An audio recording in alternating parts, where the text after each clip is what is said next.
Υπάρχει μια λέξη στην ελληνική γλώσσα που συμπυκνώνει την ουσία του πολιτισμού μας. Μια λέξη με ανυπέρβλητη δύναμη. Ήθος. Δεν είναι απλώς ηθική, αλλά η βαθύτερη έκφραση του χαρακτήρα και της ψυχής. Το ήθος είναι η εσωτερική μας πυξίδα, η ακεραιότητα που καθορίζει τις πράξεις και τις επιλογές μας.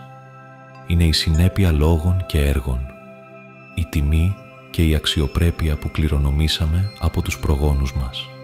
Αυτό το ήθος αποτελεί τον ακρογωνιαίο λίθο της ελληνικής ταυτότητας, μια διαχρονική αξία που μας συνδέει με το ένδοξο παρελθόν μας.